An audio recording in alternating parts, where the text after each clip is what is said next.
তো আজকের আমি তোমাদের করাবো তোমাদের ক্লাস 8-এর যে কোষে দেখি 10.1-এর যে ত্রৈরাশিক চ্যাপ্টারটা রয়েছে সেখান থেকে আমি 10.1-এর যে অঙ্কগুলো সেগুলো আমি কিন্তু করাবো। তো দেখো প্রথমেই যে অঙ্কটা আমি করাবো সেটা হলো 1-এর অঙ্কটা। কি বলেছে দেখো, আজ আমার বাবা 390 টাকায় 15 কিগ্রা চাল কিনে এনেছেন। 17 কিগ্রা এরকম চাল কিনতেন, তবে বাবা কত টাকা খরচ করতেন ত্রৈরাশিক পদ্ধতিতে হিসাব করে লিখে। কিসে বের করতে হবে? ত্রৈরাশিক পদ্ধতিতে। ঠিক আছে, তাহলে আমার প্রথমে আগে দিতে হবে যে অঙ্কের মধ্যে কি কি জিনিসটা দেয়া আছে। তাহলে দেখো খেয়াল রাখো, যেটা চেয়েছে সেটা সবসময় ডান দিকে রয়েছে। বলেছে দেখো বাবা কত টাকা খরচ করেছে, অর্থাৎ খরচটা সবসময় ডান দিকে রাখতে হবে। তাহলে প্রথমে কি রাখবো? প্রথমে রেখেছে দেখো 390, যেটা কোনটা বেশি দেওয়া আছে দেখো চালের পরিমাণ। দুটো জিনিস এখানে লিখতে হবে। এক হবে চালের পরিমাণ, লিখবে এখানে যে চালের পরিমাণ, চালের পরিমাণ। ঠিক আছে, চালের পরিমাণ ব্র্যাকেটের মধ্যে চালের পরিমাণ মানে হচ্ছে কিগ্রা। সবসময় তার এককটা অবশ্যই কিন্তু লিখবে। আর কি দিয়েছে? দাম, অর্থাৎ কত টাকা দাম। দাম অর্থাৎ টাকা। ঠিক আছে, তাহলে দেখো কিভাবে অঙ্কটা করেছে। বলেছে 15 কিগ্রা, তাহলে 390 টাকায় কত কেজি চাল পাওয়া যায়? 15 কেজি। উল্টোভাবে লেখো যে 15 কেজি চাল পাওয়া যায় 390 টাকায়। ভালো করে দেখো, 15 কেজি চাল পাওয়া যায় কত? 390 টাকায়। তাহলে তুমি যদি, তোমার বাবা যদি 17 কিগ্রা মানে 17 কেজি চাল কিনতেন, 17 কেজি চাল কিনতেন, তাহলে তোমার কত টাকা খরচা হতো। এটা তোমাকে 17 কেজির দাম কত বা খরচা কি বলেছে এখানে, কি বলেছে কত, যদি এত টাকা কি চাল কিনতেন তবে তার কত টাকা খরচা হতেন, অর্থাৎ খরচ লিখে দিলাম এখানে, খরচ লিখছি। কত টাকা খরচ করতেন না, যে 15 কিগ্রা চালে মানে 15 কিগ্রা চালের জন্য তিনি কত টাকা খরচা করেন? 390 টাকা। তাহলে 17 কিগ্রা চালের জন্য তিনি কত টাকা খরচা করছেন এটা তোমাকে অঙ্কের মধ্যে বের করতে বলেছে। তাহলে দেখো ভালো করে দেখো, এটা সরল সম্পর্ক না ব্যস্ত সম্পর্ক সেটা আগে আমরা জেনে নিই। ভালো করে দেখো, 15 কিগ্রা চালের দাম যদি 390 টাকা খরচা হয়, মানে 15 কিগ্রা চাল কিনতে 390 টাকা যদি খরচ হয়, তাহলে 17 কেজি চাল কিনতে আরও কম খরচ হবে না বেশি খরচ হবে? অবশ্যই বেশি খরচ হবে। তাহলে সরল সম্পর্ক আর ব্যস্ত সম্পর্কের নিয়ম কি? যখন দুটোই জিনিস বাড়ে, যখন দুটোই বাড়ে বা দুটোই কমে, তখন সেটা হচ্ছে সরল সম্পর্ক। আর যদি একটা বাড়ে, মানে ধরো এটা যেমন বেড়েছে এটা তাহলে কমলো, বা এটা কমেছে এটা বাড়লো, তখন সেটাকে বলা হয় ব্যস্ত সম্পর্ক। এক্ষেত্রে কি হচ্ছে দেখো, 15 কিগ্রায় চাল পাওয়া যায় 390 টাকায়, তাহলে 15 কিগ্রা চালের দাম হচ্ছে 390 টাকা, আর 17 কিগ্রা চালের দাম নিশ্চয়ই বেশি হবে। তাহলে দেখো এটাও বেড়েছে, সঙ্গে সঙ্গে কি হচ্ছে, এটাও কিন্তু বাড়ছে। তাহলে দুটোই যখন বাড়ছে এটা হয় সরল সম্পর্ক। তাহলে লিখি যে চালের পরিমাণের সঙ্গে, যে চালের পরিমাণের সঙ্গে, চালের পরিমাণের সঙ্গে, চালের পরিমাণের সঙ্গে, চালের পরিমাণের সঙ্গে খরচ সরল সম্পর্ক, সরল সম্পর্ক। ঠিক আছে, যখনই সরল সম্পর্ক তখনই এটা কেমন হয় লিখবে বলো তো, এটা পরপর বসাবে। এটা প্রথমে, এটা দ্বিতীয়, এটা তৃতীয়, এটা তৃতীয়, সুতরাং এরকমভাবে বসাবে। আচ্ছা ধরে নাও এটা এক্স টাকা খরচা হয়, সাপোজ এটা ধরে নিলাম আমি এক্স টাকা খরচা হয়। ঠিক আছে, তাহলে কেমন ভাই লিখবে দেখো, 15:17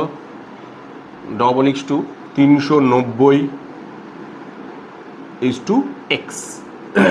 ভালো করে দেখো, যখনই সরল সম্পর্ক হবে তখন কিন্তু এরকম পরপর অনুযায়ী, মানে এটা প্রথম, এটা দ্বিতীয়, এটা তৃতীয়, এটা চতুর্থ।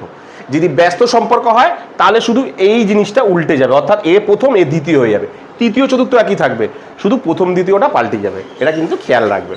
তাহলে আমি বসালাম। এবার কি করে ভালো করে দেখো, আমাকে বের করতে বলেছে নির্ণেয় খরচ। তাহলে লেখো, সুতরাং নির্ণেয় খরচ, নির্ণেয় খরচ, তাই তো, মানে এক্স এর পরিমাণ বের করতে হবে। কিভাবে বের করবো ভালো করে মন দিয়ে শুনে নাও। সবসময় এটা নিয়ম কি বলতো, এই যে মাঝখানের দুটো জিনিস, এই যে মাঝখানের যে দুটো জিনিস, এটা সবসময় উপরে বসাবে আর এইটা সবসময় নিচে বসাবে। অর্থাৎ 17 × 390 90/15। সবসময় খেয়াল রাখো এই দুটোকে উপরে বসাবে আর এটাকে নিচে বসাবে, এটা মনে রাখার বিষয়। এমনি আমি তোমাদের বলে দিচ্ছি কিভাবে হয়। নর্মাল ঐকিক নিয়মে ভাবো, যদি 15 কিগ্রা চালের দাম 390 টাকা হয়, তাহলে 1 কিগ্রা চালের দাম নিশ্চয়ই আরো কম। কম হলে কি হয় মনে করে দেখো, ভাগ হয়। মনে করে দেখো কম হলে কি হয়, সবসময় ভাগ হয়। মনে করে দেখো আমি ঐকিক নিয়মে যেরকম করতাম আমরা আগে, যে 15 কিগ্রা চালের দাম 390 টাকা, তাহলে আগে 1 কেজির দাম বের করতে হবে, তাহলে 1 কেজির দাম আরও কম হবে নিশ্চয়ই 15 কেজির থেকে, তাহলে কম হলে ভাগ হয়। আবার 17 কেজির দাম 1 কেজির থেকে বেশি হবে, বেশি হলে কি হয়, গুণ হয়, অর্থাৎ 17 গুণ হয়। তাহলে কি হচ্ছে দেখো, এই দুটো উপরে বসছে, তাহলে এটাকে শর্ট পদ্ধতি তোমরা মনে রাখার হচ্ছে যে মাঝখানের দুটো সবসময় কি হয়, উপরে বসে। সবসময় খেয়াল রাখবে এই মাঝখানের দুটো সবসময় উপরে বসে আর প্রথমেরটা সবসময় নিচে বসে। ঠিক আছে, এটা মনে রাখলেই হবে। ব্যাস, এবার কাটাকুটি করি আমি 5 দিয়ে, 3 5 15, 5 দিয়ে 5 7 35, 5 8 40, 3 দিয়ে 3 2 6, 3 6 18। এটা কিন্তু হলো। তাহলে অ্যান্সার কত হলো? অ্যান্সার কত হচ্ছে, 17কে 6 দিন 17কে 26 × 17, তাই তো, 26 × 17, 6 7 42, 2 7 2 14, 15 16 17 18, 6 7 42, 7 2 14 18, 6 2 2 8 6 14 4, 2 এর একে 3, 8 6 14, 2 এর একে 3 আর একে 4, সরি 4, 442 টাকা। অর্থাৎ 17 কিগ্রা চাল কিনতে তার কত খরচা হবে, এই যে 442 টাকা। উত্তরটা তাহলে লিখে দাও। কি লেখা আছে, তবে বাবা কত টাকা খরচ করতেন। উত্তর, তবে বাবা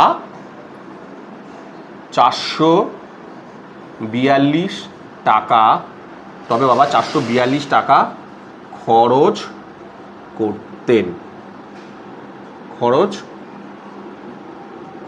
এই হয়ে গেল তোমাদের যে প্রথমের অঙ্কটা, একদম সহজ অঙ্ক। কি বললাম বুঝতে পারছো? চলো তুলে নাও, তারপরে দ্বিতীয় অঙ্কটা করাচ্ছি।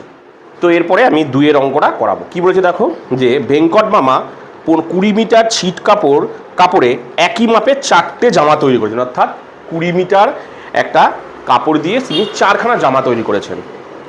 এইরকম 12টি জামা তৈরি করতে হলে ভেঙ্কট মামাকে কত মিটার ছিট কাপড় কিনে দিতে হবে, তৈরাসিক পদ্ধতিতে হিসাব করে লিখি। মানে বলছে ভেঙ্কট মামা তিনি 20 মিটার কাপড় দিয়ে 4খানা একই মাপে জামা তৈরি করেছেন। ঠিক আছে, এবার তিনি মনে করছেন যে আমি 12খানা জামা তৈরি করব, তাহলে 12খানা জামার জন্য তার কতটা কাপড়ের প্রয়োজন এটা তোমাকে বের করতে বলেছে তৈরাসিক পদ্ধতিতে। ঠিক আছে, তাহলে লিখি। কোনটা চেয়েছে, মিটার কাপড়, তাহলে কাপড়ের পরিমাণটা লাস্টে। প্রথমে হচ্ছে জামার সংখ্যা। ঠিক আছে, লিখছি আমি জামার সংখ্যা, জামার সংখ্যা। ঠিক আছে, জামার সংখ্যা টি ব্র্যাকেটের মধ্যে, আর কাপড়ের পরিমাণ, কাপড়ের পরিমাণ।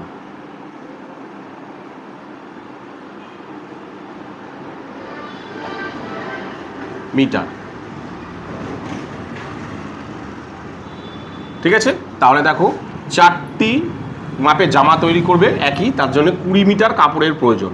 তাহলে 12টি যদি এরকম ধরনের জামা তৈরি করে তাহলে তার কতটি কাপড়ের প্রয়োজন, ধরলাম এক্স। ঠিক আছে, তাহলে দেখো জামার সংখ্যা ছিল কত, 4টে। 4টের জন্য যদি 20 মিটার লাগে, 12খানা জামা তৈরি করবে, তাহলে কি কম, মানে কাপড় কি আরো কম লাগে না বেশি লাগে বলো তো? নিশ্চয়ই আরো বেশি কাপড় লাগবে। তাহলে এটা কি সম্পর্ক, সরল সম্পর্ক। লিখে দিই আমি, তাহলে লিখি জামার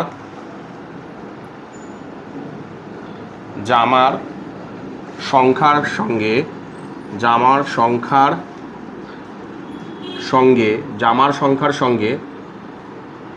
সংখ্যার সঙ্গে কাপড়ের পরিমাণের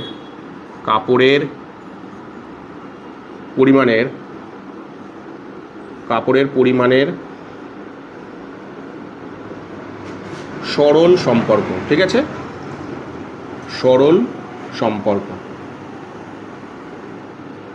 ঠিক আছে, সুতরাং সরল সম্পর্ক যেহেতু, তাহলে কি পরপর বসবে, অর্থাৎ 4:12 = 20:12 এক্স। তাহলে সবসময় বলেছি মাঝখানেরগুলো উপরে বসবে আর এটা সবসময় নিচে বসবে। তাহলে নির্ণেয় কাপড়ের পরিমাণ, সুতরাং নির্ণেয় কাপড়ের পরিমাণ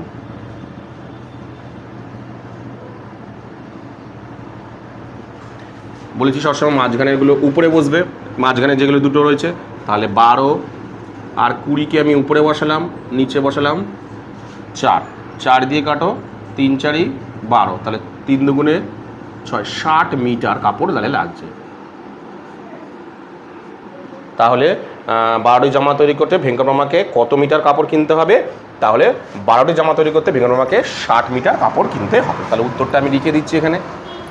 তাহলে 12টি জামা তৈরি করতে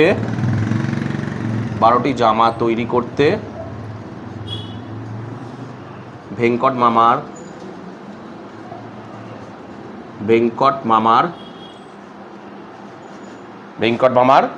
60 মিটার ছিট কাপড় লাগবে। ছিট কাপড় লাগবে। ব্যাস হয়ে গেল কমপ্লিট। 2 অঙ্কটা কমপ্লিট হয়ে গেল। একদম সহজ না? 2 অঙ্কটা কমপ্লিট হয়ে গেল। কি বললাম বুঝতে পেরেছো? চলো তাহলে তুলে নাও, তারপরে অঙ্কটা করাচ্ছি।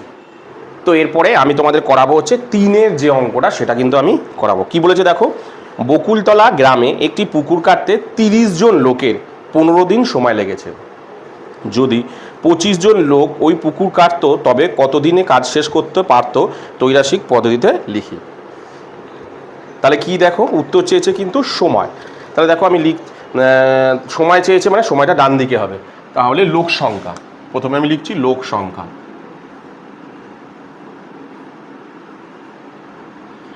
লোক সংখ্যা জন, আর একটা হচ্ছে সময়, দিন। ভালো করে ব্যাপারটাকে এবার বোঝো। বলছে 30 জন আছে, তো বলছে দেখো 30 জন লোক, ঠিক আছে, এটা ধরো একটা পুকুর, ঠিক আছে। এই পুকুরটা কাটতে 30 জন লোকের সময় লাগছে কত? 15 দিন। এই যে পুকুরটা কাটতে 30 জন লোকের কতটা সময় লাগছে? এই পুকুরটা পুরোপুরিভাবে কাটতে 30 জন লোকের সময় লাগছে 15 দিন। কোনো কারণে দেখো লোক কমে গেছে। বলছে যদি 25 জন লোক এই পুকুরটা কাটতো, দেখো আগে ছিল কত? 30 জন লোক পুকুরটা কাটতো কতদিন সময় ধরে? 15 দিন ধরে। কিন্তু যদি 25 জন লোক এই পুকুরটা কাটে, তাহলে কি পুকুরটা কম সময়ে কাটবে না বেশি সময়ে কাটবে? ভালো করে ব্যাপারটাকে বোঝো। 30 জন লোক এই পুকুরটা কাটছে 15 দিনে, তাহলে 25 জন লোক এই যে পুকুরটা কাটবে, লোক তো কমে গেছে। আচ্ছা, লোক কম বলে কাজটা কি আরো তাড়াতাড়ি করতে পারবে? যত লোক কমবে, কম লোকে কি কাজ তাড়াতাড়ি করা যায় না? লোক যত বেশি হবে কাজ তত তাড়াতাড়ি হবে। তাহলে এখানে তো লোক কমে গেছে, তাহলে কাজটা নিশ্চয়ই তাড়াতাড়ি করা সম্ভব না, সময়টা আরো বাড়বে নাকি না? অর্থাৎ মানে যখনই লোক কমে যাবে কাজের সময়টা আরো বেড়ে যাবে। অর্থাৎ লোক কমা মানে কাজটা আরো তাড়াতাড়ি করতে পারবো না, কাজটা আরো সময় লাগবে। অর্থাৎ লোক যত কমবে সময়টা তত বাড়বে। এক্ষেত্রে তাহলে কি হচ্ছে দেখো, ভালো করে দেখো, লোক কিন্তু কমে যাচ্ছে, সময়টা কিন্তু বাড়ছে। লোক কমছে, দেখো লোক কিন্তু কমে যাচ্ছে, সময়টা নিশ্চয়ই আরো বেড়ে যাবে। তাহলে দেখো দুটো পুরো উল্টো হচ্ছে। উল্টো হওয়া মানে সেটাকে বলা হয় ব্যস্ত সম্পর্ক। অর্থাৎ এদের মধ্যে কি সম্পর্ক তৈরি হচ্ছে? ব্যস্ত সম্পর্ক। ব্যাস, এটাই লিখবো আমি। তাহলে লিখি লোক সংখ্যার সঙ্গে সময়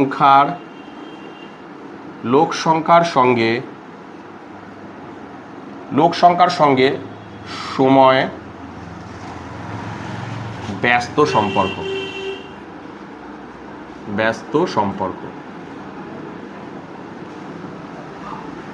লোক সংখ্যার সঙ্গে সময় হচ্ছে তোমার ব্যস্ত সম্পর্ক। ঠিক আছে, হয়ে গেল।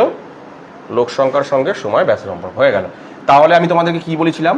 যখনই ব্যস্ত সম্পর্ক হবে খালি এইটা পাল্টে যাবে, আগে প্রথমে এটা, তারপরে এটা, তারপরে এটা, তারপরে বসতাম। এক্ষেত্রে কি শুধু এই জিনিসটা উল্টে যাবে, অর্থাৎ 25টা প্রথমে বসবে, মানে দ্বিতীয়টা প্রথম হয়ে যাবে, প্রথমটা দ্বিতীয় হয়ে যাবে, আর কিচ্ছু নেই। 30 15 টু এক্স। সুতরাং নির্ণেয়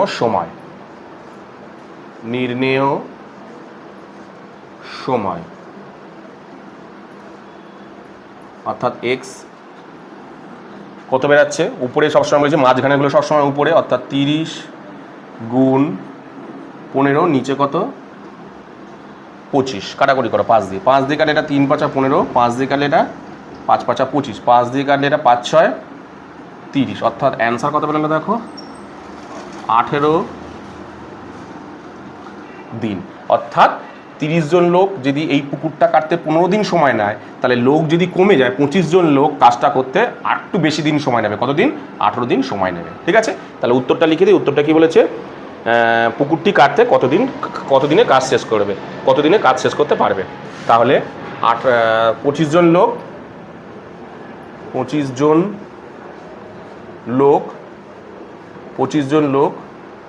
পুকুরটি কাটতে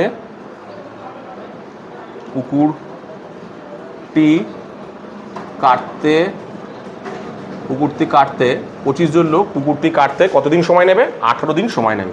পুকুরটি কাটতে 18 দিন সময়, 18 দিনে শেষ করবে, 18 দিনে পুকুরটি কাটতে 18 দিন সময় লাগবে, লিখে দেবো সময় লাগবে, ব্যাস কমপ্লিট। তাহলে কতদিনে পুকুরটি কাজটি শেষ করবে, 18 দিনে কিন্তু পুকুরটির কাজ শেষ করবে। কি বললাম বুঝতে পেরেছো? চলো তুলে নাও। তো এরপরে আমি তোমাদের করাবো হচ্ছে 4 নম্বর অঙ্কটা। কি বলেছে দেখো, কাকিমা ঘন্টায় 40 কিলোমিটার বেগে গাড়ি চালিয়ে 5 ঘন্টায় মামার বাড়ি পৌঁছে গেলেন। তিনি যদি ঘন্টায় 50 কিলোমিটার বেগে গাড়ি চালাতেন, তবে মামার বাড়ি পৌঁছাতে কত সময় লাগতো, ত্রৈরাশিক পদ্ধতিতে হিসাব করে লিখি। ভালো করে বোঝো। বলছে কাকিমা ঘন্টায় 40, মানে তার গাড়ির স্পিড 1 ঘন্টায় সে 40 কিলোমিটার যেতে পারবে, এতটা স্পিডে সে গাড়ি চালাচ্ছে। 40 কিলোমিটার বেগে যদি গাড়ি চালায়, তিনি মোটামুটি 5 ঘন্টার মধ্যে তার মামা বাড়িতে পৌঁছে যাবে। কিন্তু তিনি যদি আরও স্পিডে চালাতেন, অর্থাৎ ঘন্টায় 50 কিলোমিটার বেগে চালাতেন, তাহলে তিনি মামা বাড়ি পৌঁছাতে কতটা সময় নিতেন, এটা তোমাকে ত্রৈরাশিক পদ্ধতিতে বের করতে বলেছে। তাহলে যেহেতু সময় চেয়েছে, আর এখানে কি দেওয়া আছে, গতিবেগ দেওয়া আছে। দেখো গতিবেগ, স্পিড মানে গতিবেগ, স্পিড সবসময় গতিবেগ মানে হচ্ছে কিলোমিটার পার ঘন্টা, তাই তো? ঠিক আছে, আর এখানে হচ্ছে সময় মানে ঘন্টা। ঠিক আছে, তাহলে বলে করে দেখো কি বলেছে, তিনি যদি ঘন্টায় 40 কিলোমিটার তার যদি স্পিড থাকে, তিনি মোটামুটি তার গন্তব্যস্থলে 5 ঘন্টায় পৌঁছে যাবেন। তো একটা জায়গা ধরো সাপোজ এইখান থেকে এই অবধি যাবে, এইখান থেকে এই অবধি তিনি যাবেন। ঠিক আছে, তিনি গাড়ির স্পিড হচ্ছে 40 কিলোমিটার ঘন্টায় তার গাড়ির স্পিড। তিনি মোটামুটি তার জন্য তিনি 5 ঘন্টার মধ্যে সেখানে পৌঁছে যাবে, 5 ঘন্টায়। ঠিক আছে, এবার তিনি গাড়ির স্পিড বাড়ালেন। যদি গাড়ির স্পিড যদি তিনি 50 কিলোমিটার বেগে যান, মানে গাড়ির স্পিড বাড়িয়ে দিলেন, কিন্তু ভালো করে দেখো, গাড়ির স্পিড বাড়িয়ে দিল, 50 কিলোমিটার বেগে তিনি যদি যান, তাহলে তিনি কতটা সময় পৌঁছাবে, এটা তোমাকে বের করতে বলেছে। ঠিক আছে, তাহলে কি হবে দেখো, এটার মধ্যে সরল সম্পর্ক না ব্যস্ত সম্পর্ক, সেটা আগে বোঝো। তাহলে দেখো, তিনি 40 কিলোমিটার স্পিডে যাচ্ছেন, 5 ঘন্টার মধ্যে জায়গায় পৌঁছে যাবে। যখনই তুমি গাড়ির স্পিড বাড়াবে, তুমি যে জায়গায় যাচ্ছ নিশ্চয়ই তার এর থেকে কম সময় পৌঁছাবে। গাড়ির স্পিড যত বাড়াবে, তুমি গন্তব্যস্থলে আরও তাড়াতাড়ি মানে কম সময়ের মধ্যে পৌঁছাবে। তার মানে ভালো করে লক্ষ্য করে দেখো, স্পিড দেখো বাড়াচ্ছি, কিন্তু আমি যেই বাড়াচ্ছি তখনই কিন্তু সময় কিন্তু কমতে থাকছে। স্পিড যেই বাড়াচ্ছি দেখো বেড়ে যাচ্ছে, স্পিড বাড়লে সময় কিন্তু আরও তাড়াতাড়ি পৌঁছেছে, মানে সময় কমছে। তার মানে একটা বাড়লে আর একটা কমছে, তাহলে এদের মধ্যে কি সম্পর্ক, ব্যস্ত সম্পর্ক। ঠিক আছে, চলো লিখি। তাহলে গতিবেগের গতিবেগের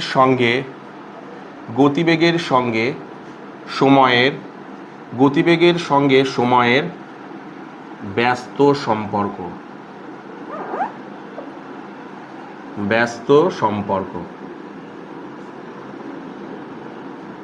ঠিক আছে, যখনই ব্যস্ত সম্পর্ক হবে, কি বলেছি, যখনই ব্যস্ত সম্পর্কটা হবে তখন আমি তোমাদেরকে কি বলেছি যে আর এমনি নর্মাল হয়, এটা প্রথম, এটা দ্বিতীয়, এটা তৃতীয়, এটা চতুর্থ। যদি তোমার সরল সম্পর্ক হয়, আর যদি ব্যস্ত সম্পর্ক হয় শুধু জাস্ট এটা ঘুরে যাবে। অর্থাৎ কীরকম হবে, 50টা প্রথমে হবে, সুতরাং তারপরে হবে 40 2, তারপরে হবে 5, এটা যেমন তৃতীয়টা কোনো চেঞ্জ হবে না। ঠিক আছে, সুতরাং নির্ণেয় সময়,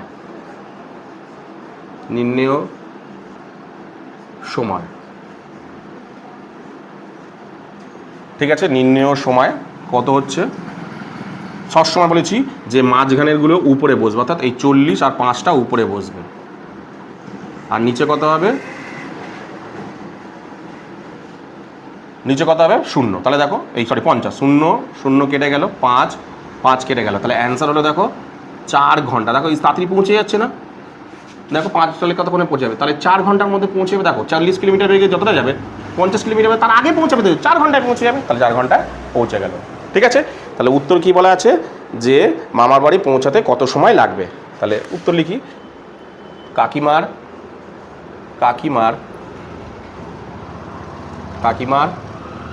মামার বাড়ি পৌঁছাতে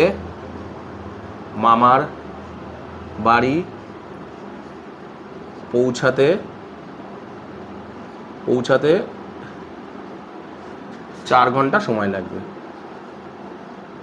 4 ঘন্টা সময় লাগবে। ঠিক আছে, কমপ্লিট হয়ে গেল। আচ্ছা, অঙ্কের নাম্বারগুলো দিতে আমি বারবার করে বলেছি, 4 নম্বর এটা, হ্যাঁ 4 তো, হ্যাঁ 4 নম্বর অঙ্ক, আগেগুলো নাম্বার দিতে ভুলে গেছি। ঠিক আছে, তাহলে এই হয়ে গেল তোমাদের 4 নম্বরের অ্যান্সারটা। কী বললাম বুঝতে পেরেছো? চলো তুলে নাও, তারপর এটা করাচ্ছি। তো এবার আমি তোমাদের কত নম্বর করাবো তো 5 নম্বরের অঙ্কটা করাবো। কি বলেছে দেখো, মঙ্গলপুর গ্রামে একটি আশ্রয় শিবিরে 4000 জন লোক 9 দিনের খাবার মজুদ ছিল। একটা জায়গায় সেখানে 4000 জন লোক ছিল, তাদের জন্য 9 দিনের খাবার রাখা ছিল। 4000 জন লোক, সেই খাবারটা 9 দিনের একটা খাবার রাখা ছিল, সেটা 9 দিনের মধ্যে তারা খেতে পারবে এরকম অবস্থায় রেখে দিয়েছিল। 3 দিন পর 1000 জন লোক সেখান থেকে চলে গেলেন, সেই জায়গা থেকে চলে গেলেন। যারা রয়ে গেলেন অবশিষ্ট খাবার তাদের আর কতদিন চলবে সেটা তোমাকে বের করতে বলেছে ত্রৈরাশিক পদ্ধতিতে। অর্থাৎ কি বলেছে যে একটা শিবিরে 4000 জন লোক ছিল এবং তাদের জন্য 9 দিনের খাবার রাখা ছিল, কিন্তু কোনো কারণের জন্য 1000 জন লোক সেখান থেকে চলে গেলেন। এই হ্যাঁ 3 দিন পর সেখান থেকে 1000 জন চলে গেলেন। ঠিক আছে, তাহলে বাকি যে খাবার মানে বাকি যে যারা যতজন রয়েছে, কতজন রইলে এখন বলো হিসাব মতন, 4000 জন লোক কিন্তু আর নেই, রয়েছে কত, 3000 জন। এই 3000 জন বাকি যে খাবারটা কতদিনে শেষ করবে সেটা তোমাকে বের করতে বলেছে। ঠিক আছে, তাহলে কীভাবে আমি লিখবো, ভালো করে ব্যাপারটাকে কিন্তু বোঝো। এই অঙ্কটা কিন্তু খুব ভাইটাল অঙ্ক, এইখান থেকে অঙ্কগুলো ভালো করে বোঝো। তাহলে দেখো এখানে প্রথমে দেওয়া আছে লোক সংখ্যা, কী চেয়েছে উত্তর, সময় চেয়েছে, তাই তো, রয়ে গেলেন অবশিষ্ট, হ্যাঁ সময়। তাহলে প্রথমে লিখি লোক সংখ্যা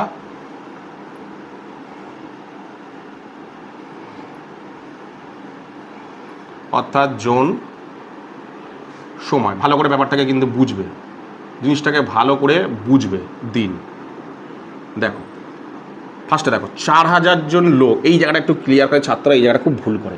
4000 জন লোক বলেছে, দেখো 4000 জন লোক, এই জায়গাটা ব্যাপারটাকে বোঝো। একটা শিবিরে 9 দিনের খাবার মজুদ ছিল, কিন্তু 3 দিন পর, তার মানে কি 4000 জন লোক 9 দিনের মধ্যে 3 দিনের খাবার তো 4000 জন লোক খেয়েছে, তাই তো। তাহলে বলেছে 3 দিন পর 1000 জন লোক চলে গেছে। 3 দিন পর 1000 জন লোক চলে গেলে কতজন থাকে, 3 দিন পর 1000 জন লোক চলে গেলে থাকে কত, দেখো পরে থাকছে হচ্ছে আমার 4000 মাইনাস 1000, 4000 মাইনাস 1000, অর্থাৎ রোগ রয়েছে দেখো আপাতত 3000 দিন। আমি এই জায়গাটায় বসাচ্ছি না, কারণ আছে। তাহলে দেখো 4000 জন লোক 9 দিনের জন্য খাবার ছিল, কিন্তু কোনো কারণের জন্য 3 দিন পর 1000 জন চলে গেছে। চলে যাওয়ার পর বাকি যতটুকু খাবার পড়ে আছে, এই খাবারটা এই যে 3000 জনের কতদিন টিকবে, কতদিন তারা খেতে পারবে। তাহলে ভালো করে লক্ষ্য করে দেবো, এই মুহূর্তে 4000 জন লোক তো 3 দিন অবধি তাদের খাবার খেয়ে গেছে।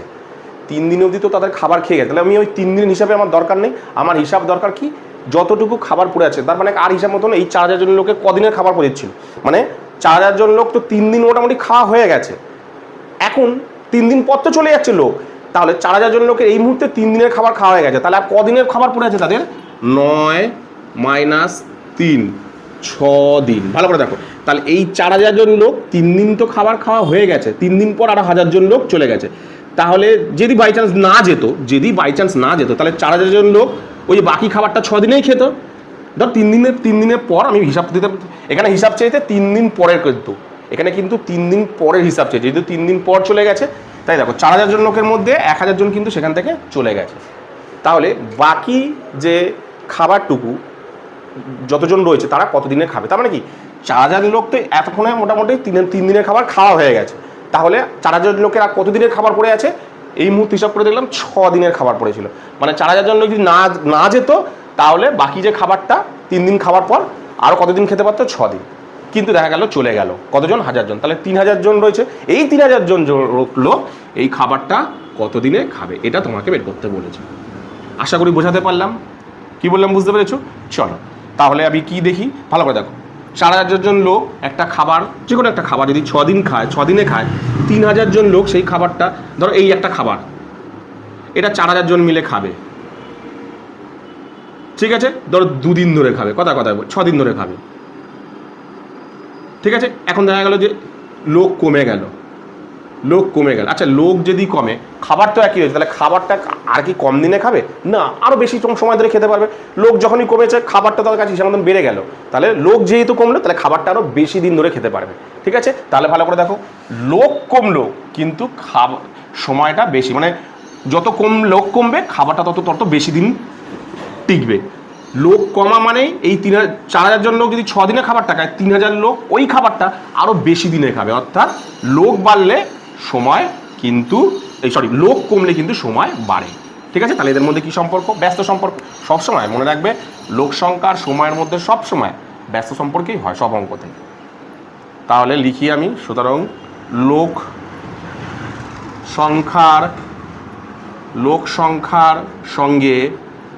সংখ্যার সঙ্গে সময়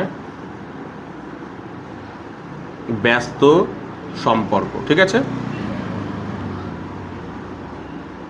সুতরাং বলেছি ব্যস্ত সম্পর্ক এটা ঘুরিয়ে, অর্থাৎ 3000 4000 টু 6 টু x, তাহলে নির্ণেয় সময়, ঠিক আছে, x বেরাচ্ছে কত, সবসময় বলছি মাঝখানেরগুলো উপরে বসে, তাহলে এটা তো উপরে বসবে, 4000 ইন্টু 6 নিচে হচ্ছে 3000, 0 0 0 0 0 0, 3 দিয়ে 3 দুগুণে 6, তাহলে 4 দুগুণে 8 দিন। তাহলে অবশিষ্ট খাবার কি বলে দেখো, তাহলে উত্তর চেয়েছে যারা রয়ে গেলেন অবশিষ্ট খাবার তাদের আর কতদিন চলবে, তাহলে যারা রয়ে গেলেন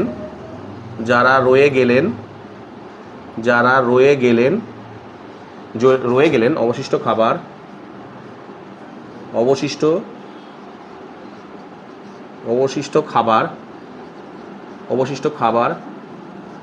তাদের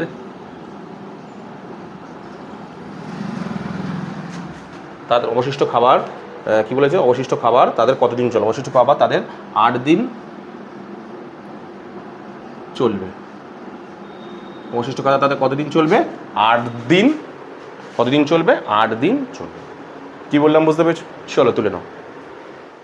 তো এরপরে আমি তোমাদের যেটা করাবো সেটা হলো তোমাদের 6 অঙ্কটা। কি বলেছে দেখো, বলেছে নসিবপুর গ্রামের একটি খামারের 42 জন সদস্য 24 দিনের খাবারের সমস্ত জমি, নসিবপুর গ্রামের একটি খামারের 42 জন সদস্য 24 দিনে খামারের সমস্ত জমি চাষ করতে পারেন, কিন্তু চাষের মরশুমে 6 জন হঠাৎ অসুস্থ হয়ে পড়লেন, তবে খামারের সমস্ত জমি চাষ করতে অবশিষ্ট জনের কতদিন সময় লাগবে ত্রৈরাশিক পদ্ধতিতে বের করো।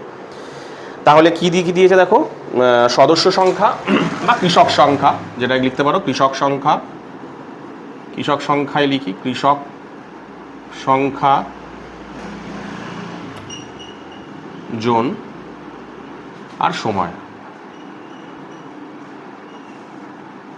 দিন। তাহলে দেখো কি বলেছে যে 42 জন লোক ধরো একটা খামারের জমি আছে, ঠিক আছে? 42 জন লোক এই জমিটা চাষ করতে কতদিন সময় নেয়? 24 দিন। 24 দিনে চাষ করে। 24 দিন দিয়েছে তো, হ্যাঁ। তাহলে দেখো এই জমিটা চাষ করতে 42 জন লোকে কতদিন সময় লাগে? 24 দিন। কিন্তু কোনো কারণের জন্য হঠাৎ 6 জন অসুস্থ হয়ে গেছে। তাহলে দেখো এখন আর 42 জন নেই, 6 জন কিন্তু অসুস্থ। মানে কতজন চাষ করছে এখন?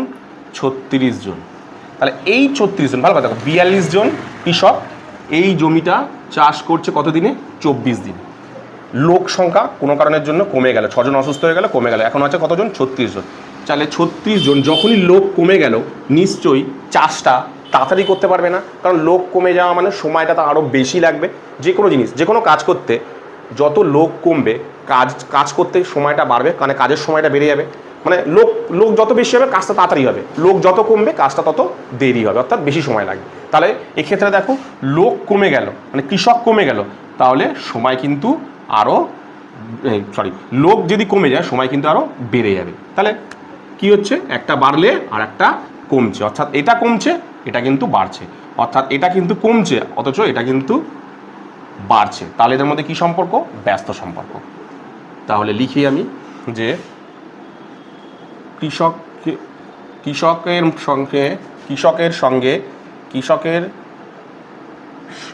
সংখ্যার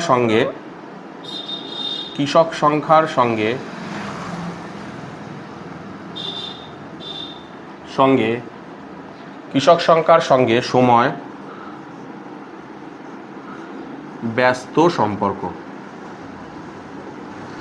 একদম সহজ অঙ্ক এটা, ঠিক আছে? তাহলে বসাও।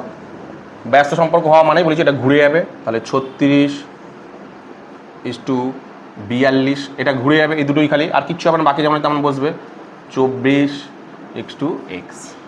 সুতরাং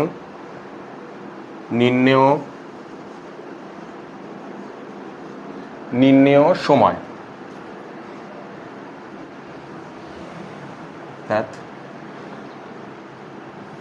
মাঝখানে গুলো এটা উপরে বসবে, তাহলে 42 গুণ 24 36, 6 দিয়ে কাটো, 4 6 24, 6 6 36, 6 7 42, 4 7 28 দিন। ঠিক আছে? কতদিন সময় লাগছে দেখো? 28 দিন কিন্তু সময় লাগছে। অর্থাৎ কি উত্তর চেয়েছে? যে খামারের সমস্ত জমি চাষ করতে অবশিষ্ট লোকের, তাহলে খামারের উত্তর, খামারের সমস্ত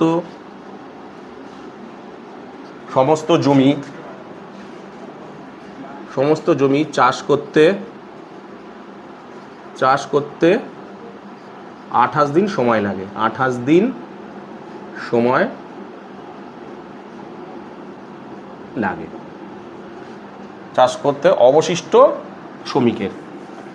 কৃষকের, চাষ করতে অবশিষ্ট কৃষকের বা সদস্যের, কৃষকের 28 দিন সময় লাগে। ব্যাস হয়ে গেল অঙ্ক। এই হয়ে গেল তোমাদের যে 6 অঙ্কটা। কি বললাম বুঝতে পেরেছো? চলো তুলে নাও। তো এরপরে আমি তোমাদের করাবো হচ্ছে 7 যে অঙ্কটা। কি বলেছে দেখো? একটি কারখানায় 1000টি যন্ত্রাংশ তৈরি করতে 16টি মেশিনের 27 দিন সময় লাগে। যদি ওই কারখানায় আরও 2টি মেশিন বসানো হয় তবে একই সংখ্যক যন্ত্রাংশ তৈরি করতে কতদিন সময় লাগবে? ত্রৈরাশিক পদ্ধতিতে হিসাব করে লিখি। তাহলে কি কি দেওয়া আছে দেখো? এই 1000টা না একই, 1000টা মানে 1000টা তৈরি করতে কত সময় লাগছে, একই কিন্তু যন্ত্রাংশ তৈরি করছে। তাহলে মেশিন সংখ্যা আর সময়, তাহলে সময়টা ডান দিকে হবে। মেশিন সংখ্যা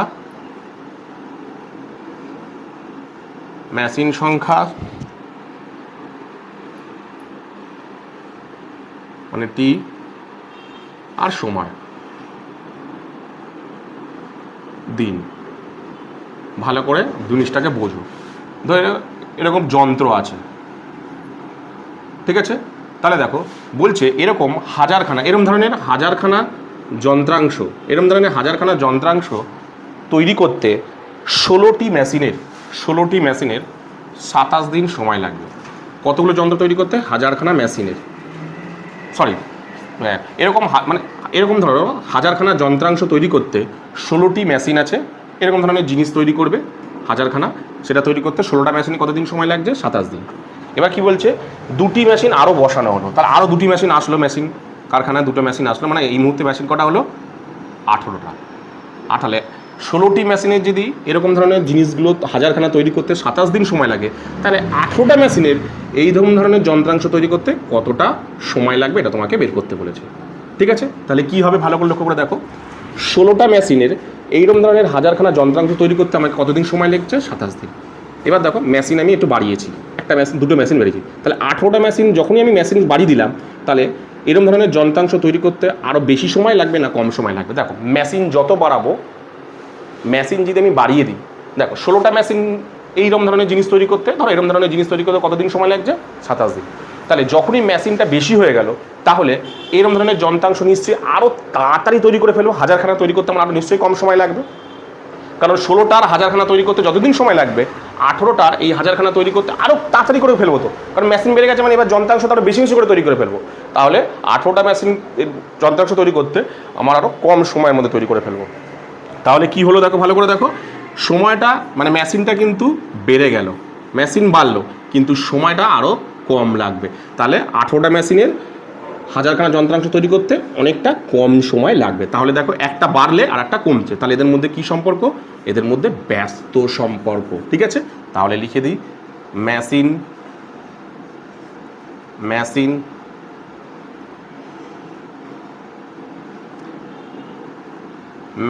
সংখ্যার সঙ্গে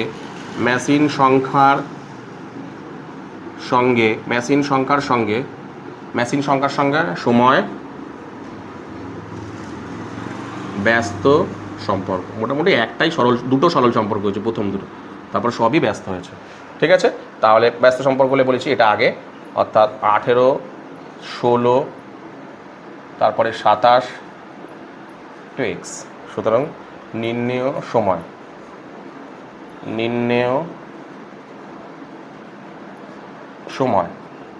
মাঝখানে বসবে, এইগুলো এই দুটো মাঝখানে বসে, সবসময় বলছি মাঝখানেরগুলো উপরে বসবে। 27 গুণ 18, 9 দিয়ে 3 নং 27, 9 দুগুণে 18, 2 দিয়ে 8 দুগুণে 16, তাহলে 3 8 24টি। তাহলে উত্তরটা কি বলেছে দেখো, যে একই সংখ্যক যন্ত্রাংশ তৈরি করতে কতদিন সময় লাগবে? তাহলে একই সংখ্যক যন্ত্রাংশ তৈরি করতে একই সংখ্যক যন্ত্রাংশ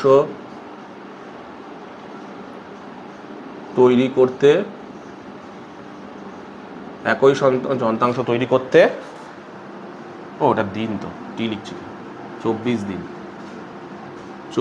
দিন সময় লাগবে। ব্যাস হয়ে গেল। এখন কত লাগবে? 24 দিন সময় লাগবে। কি বললাম বুঝতে পেরেছো? তো মোটামুটি আজকের এই ভিডিওতে আমি তোমাদের মোটামুটি 7টা অঙ্ক করে দিলাম, 10.1-এর 7টা অঙ্ক করে দিলাম। তো এই 7টা অঙ্কের মধ্যে তোমার যদি বুঝতে কোথাও কোনো অসুবিধা হয়, তাহলে অবশ্যই আমাকে কমেন্ট সেকশনে কমেন্ট করো, আমি তোমাদের কমেন্টের উত্তর দিয়ে দেবো। তো আজকের মতন ভিডিওটা আমি এখানেই শেষ করলাম, চলো তুলে নাও।